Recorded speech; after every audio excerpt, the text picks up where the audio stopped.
Hello friends, this is Anca and I have David here, and we want to talk to you a little bit about this AI Wellness Infinit Tour that we got to experience this entire weekend at the Anaheim Convention Center. So before we talk about it, because there's quite a bit to unpack, I want to premise with the fact that AI Wellness reached out to me to be one of their media VIP partners to cover the tour, the experience.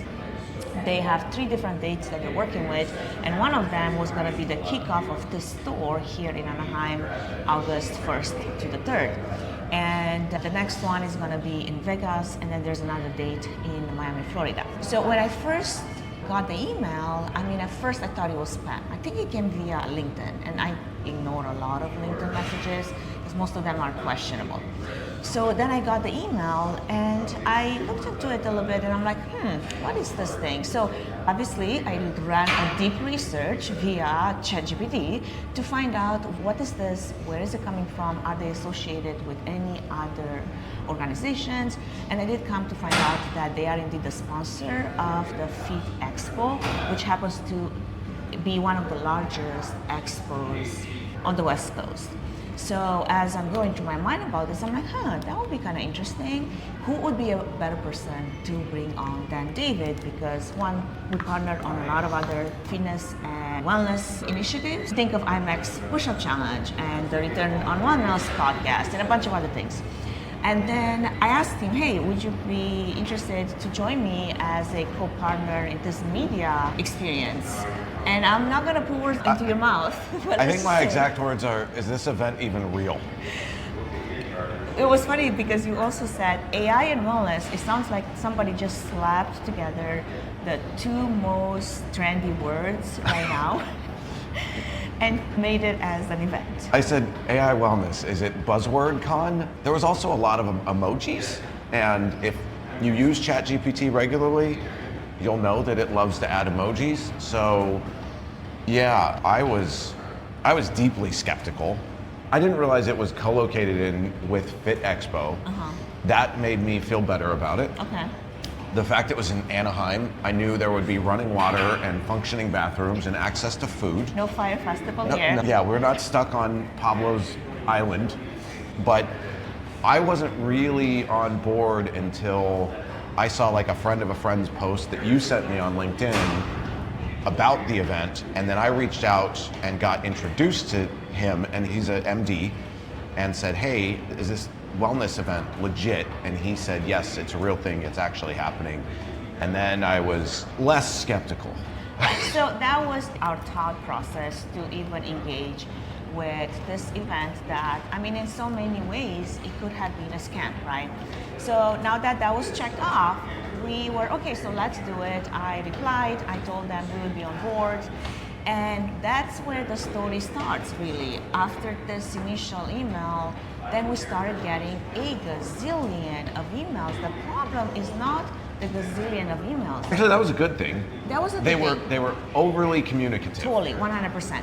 The problem was, one, it was constantly coming from different people, almost like they had one person sending a blast, and then there was another person sending a similar blast, and there was a third person, but nobody seemed to communicate internally. By the way, I just sent the exact same email to the same people, asking them to do exactly the same thing, and then they had over 200 forms, kid you not, to do this and do this and do this. At one point I got form overloaded and overwhelmed because I didn't know anymore how many of those forms did I submit, how many do I still need to submit.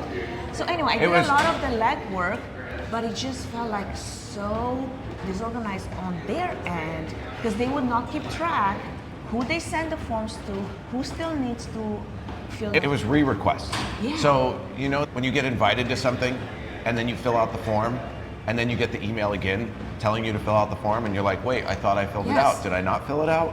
And they're like, oh yeah, you filled it out. Problem, they didn't communicate if you did or didn't. Well, but this is a big event problem in general. I just went to a industry event. Yeah. They sent out a sign up for the morning wellness form. Right. Get confirmation. I filled it out. Yeah. 3 days later, sign up make again. sure you sign up. And I was like, what? But I just did. y'all, we got to get this figured out. Because there is nothing that fuels uncertainty in your participants And frustration. than repetitive form fills, and if you're not paying attention to who's filled it out and who hasn't. So that brings up the second problem, segmentation. If you are going to communicate with your attendees, do the minimum necessary to segment your attendees in different types. You might have sponsors, you might have speakers, you might have media producers, whatever number of categories.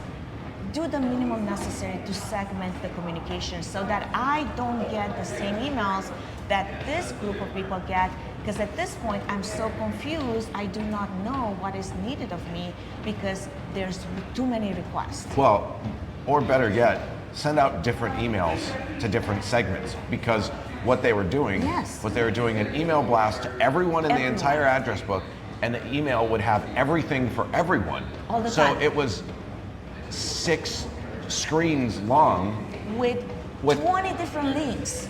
This is this, this is this, and I'm like, I don't have time in my day to go through your links.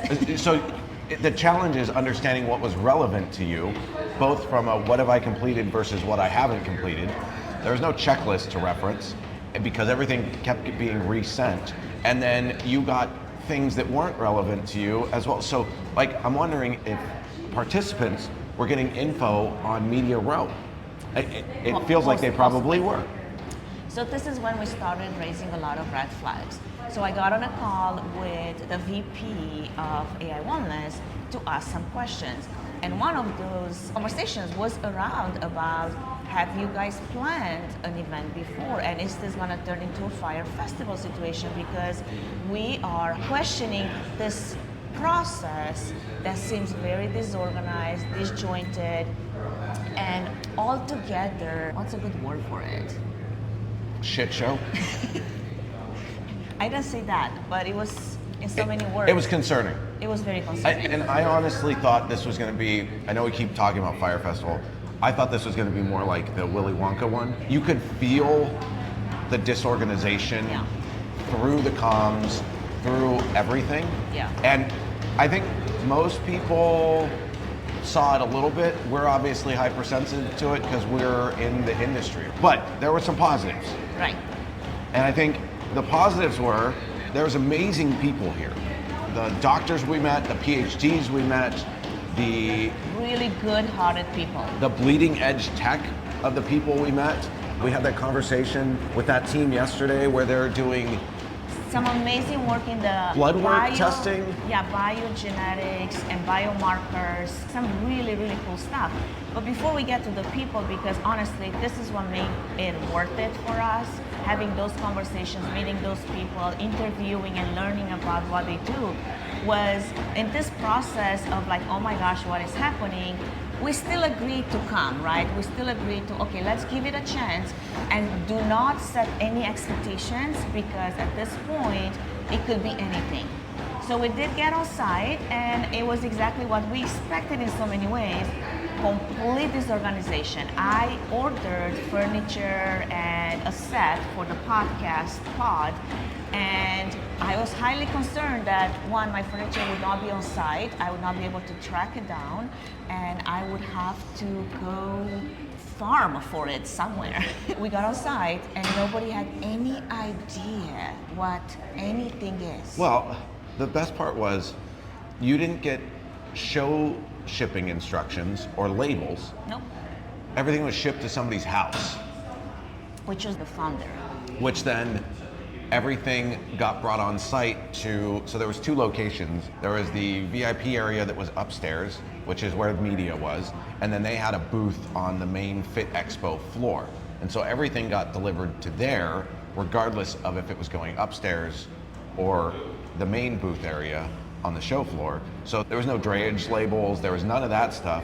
And it was going to a convention center and they said, oh, just send it to our house, which doesn't necessarily instill confidence if you know how this works. The other part of that being, I have a call from Amazon, hey, I got to this house, I need an entry code. Nobody shared that there's an entry code to this mansion somewhere in Chino Hills. So anyway, that was resolved. We got the stuff on site. I didn't even know that. Yeah, just another hiccup.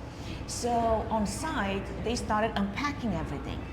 And there was no tracking of who ordered what, and everything was just all over the trade show floor. So literally we go around to look. Now I ordered something different than everybody else just because there was a guideline, and I did follow the guideline. It's just I follow it with my own sense of design.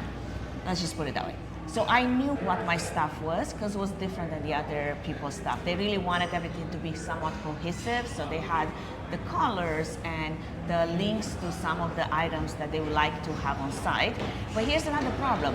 Media should have not cared of this furniture setup that the trade show people were requested to have, because we bring our own equipment, we bring our own gear. I don't need a table, I don't need this kind of decor.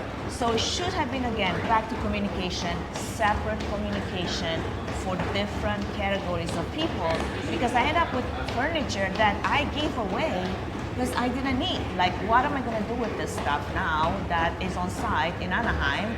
I'm not gonna take it home. And that was just another part of this whole shit show of figuring out who is in charge of what. And that was the biggest thing. I don't think they had people in charge of different segments of this conference, and they were all trying to just figure it out as they went. One thing I asked for was an agenda, obviously. I mean, this is not a lot to ask. And the guest list. Who am I going to interview so I can show up prepared? We got it at 9 p.m. the day before, after I sent a few emails elevating it higher and higher. The agenda, the best part is they said, hey, congratulations, you're going to be on the following panels. And then they listed all of the panels. No time. All 33 of them. Yeah. There's no time and no location. Or date. Or date. No, it was just a list of panels and who was speaking on them. Yeah. Then cool. we sent an email and we asked about it. And they're like, here's a calendar invite. Pick your times. So I get literally this page of times. It was a Calendly. For Saturday and Sunday to pick a time. And I'm like, okay, so if I pick a time, it gets in my calendar. What is that time for? There was no session, no location, no nothing. It was like you were just booking your time to speak, but where? Who? It was a What? panel. So if somebody else on the panel picked a different time, what does that do? I will say there was a guy on the film crew. So he took matters in his own hands, and that is a pro right there, because he needed to organize his timing slots. Mostly because everyone kept coming to him. Yes, and he was like, I'm done with this, because we showed up and they gave us this grid and it had times. So finally they had dates and times the morning of. The morning they had. Yeah, on Friday. And it said Friday, and here's all your times. And then the next section said Friday and all the identical times. So clearly someone copied and pasted it and didn't change it to Saturday. Yeah. Anyways, they had 4 different stages and there was only one visible stage. And so we said, where are the other stages? And they said, oh, they're in there. And we're like, there's Where? one stage. Where in is there? Yeah.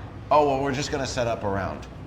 That So made it no wasn't sense. until on Friday, they started just doing whatever panels worked. Everyone 5 was people would be there. standing around saying, It's like, hey, do you want to be on a panel? what session is happening? When is my session? They're like, what do you want to talk about? And what do you want to talk about? What do you want to talk about? Okay, cool. You can all talk about this. Let's go record one.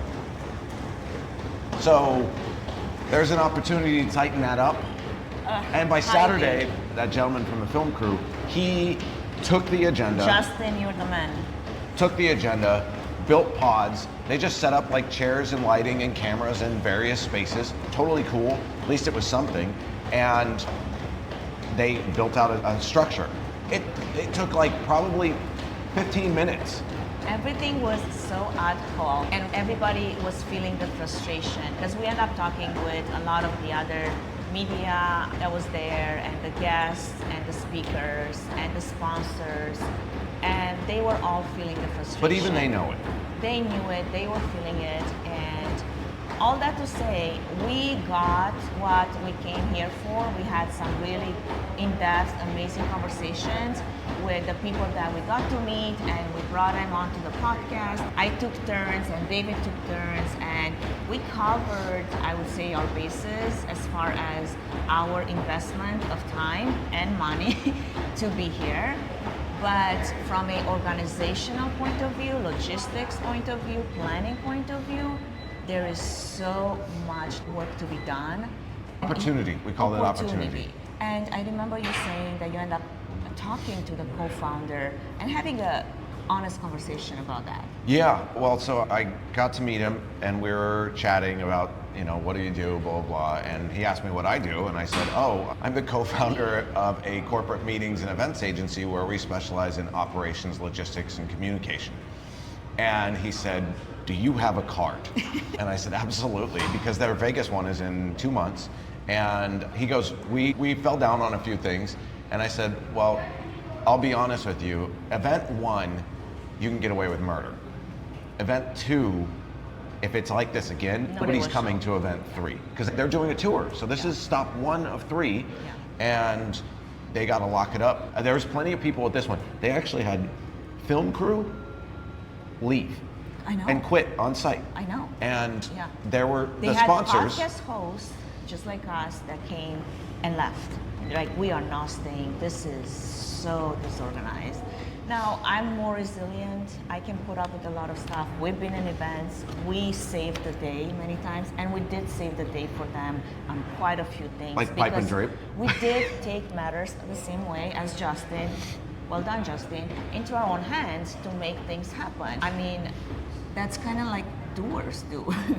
Well, I mean, we know how. That's the thing, is I think the people who came in and like the podcast who came in and left, they don't know. Like, they don't know to go to show services and ask if an order was actually placed for pipe and drape or not. Because that took a day and a half to get pipe and drape because the order never actually got placed. And to make things worse, we were actually asked to come on site on Thursday. We couldn't because we came from other events, so we ended up coming Friday around noon, I would say. And by then, we thought everybody set up. No, they were so behind. I think they were running behind like a day and a half. Like, it was ridiculous. Because they weren't organized. So of course it took them twice as long to get it was done. ridiculous. But anyway, last thoughts. Yeah, worth it. Met some amazing people, had some incredible conversations. We met the people from Age Code. Age Code, where they're testing methylation and giving you your bioage and organ health and all this other crazy stuff. At a cellular level, not just at your DNA level. Right. It was a very interesting conversation. We're going to post that on our YouTube channels. Then we also met the designers and founders of the hyperbaric chamber, which we got to try. Yes. We also met a former oncologist. He's a cancer doctor. And he saw this differentiation in his patients who were outliving other patients when they had a belief system in place and or had the faith that they were going to beat cancer. Yeah. And now he's in the process of trying to, I'm going to make up a word and say scientize it. Yes. But he's trying to make belief a measurable, calculable thing, which is wild because belief is just one of those things that we all have, but it's not measurable, and that's what he's working on. Yeah. And David Allison, if you're seeing this, it has a lot to do with values, so you're gonna love this. So amazing. Anyway, a lot of amazing people. Daisy was another podcaster on site that I connected with, and we really bonded over this Trauma bonded. Trauma bonded. She was a fellow podcaster, and we spent a lot of time commiserating. Well done, Daisy. She was amazing to have a conversation with. All in all, it was, at the end of the day, those connections and those people that we met, and Neil, the VP of the AI Wellness, we connected with her because she was going through this the same way as everyone else, and I think she was thrown into it without having any clue of how hard this is going to be. And I think this is where people disrespect the work of a professional event planner, event organizer, because they think they could easily throw on a trade show, on an event, without having no understanding of the entire workflow that is involved in that. So Mio had to figure out as she went, and I'm sure she's learned some lessons, hard lessons, and hopefully there's going to be some changes. Well, I think one of the big takeaways as well, that this is what it felt like to me, is that they let AI run the show without any adult supervision. But the AI was a child. That's the problem. Well, AI is a child.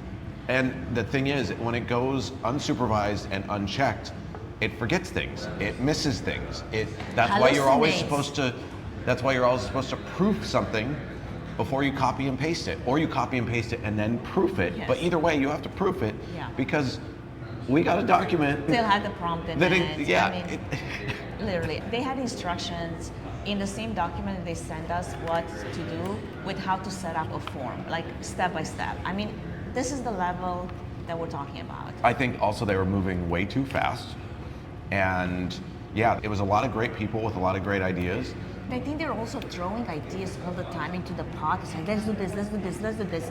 But nobody was there to strategize and say, okay, what is viable and what is possible and what is something that valuable and what should be something to shelve it for another time. Like, we don't have to do everything, and every idea that pops into your head, just put it over there and let's run with it. A little bit of strategy goes a long way. Yeah, well, it keeps your focus. And that's one of the things that I felt there was a significant lack of. It was shotgun blasts, it was not rifle. Yeah. Because it was just kind of like, we're gonna do all the things. Let's wrap this up. Yeah. Worth it, not worth it, and I'm gonna go what neutral. are we gonna give it? Like this? Yeah, because this way. the truth of the matter is, we talked to a number of people that are like, I am not doing another one of these. And I said, hey, well, we talked with the founders, and if we're involved, if we're involved, will you come? And they said yes. So we're gonna see what happens. Love to work with them. It'd be a great opportunity to really ensure that people get some significant value out of this. If they call us, then we'll probably go. If they don't, then we probably, I won't. Yeah, no, if they're not going to take organization, logistics, strategy seriously, I'm not in it. This is where you find out people's real character, because in events, we all know things go wrong, and it's how people deal with them that you understand if you want to continue that, any relationship, business relationship, personal relationship.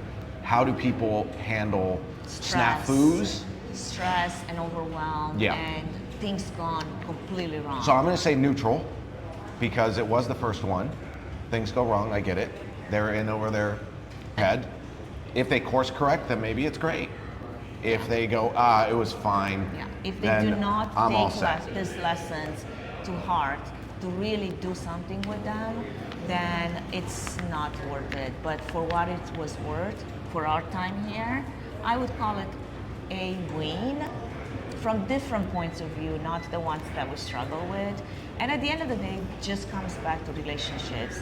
The fact that we were able to make some relationships on site and connect with some good people, that's the power of event. Like, things can go so wrong, and then at the end of the day, you make that one important relationship on site, and you will turn this mess around and say it was still worth it regardless of the setting. I bet, speaking of Fire Festival, I bet there's people who went to Fire Festival that are lifelong friends now. Yeah, They've exactly. been friends ever since. Yeah.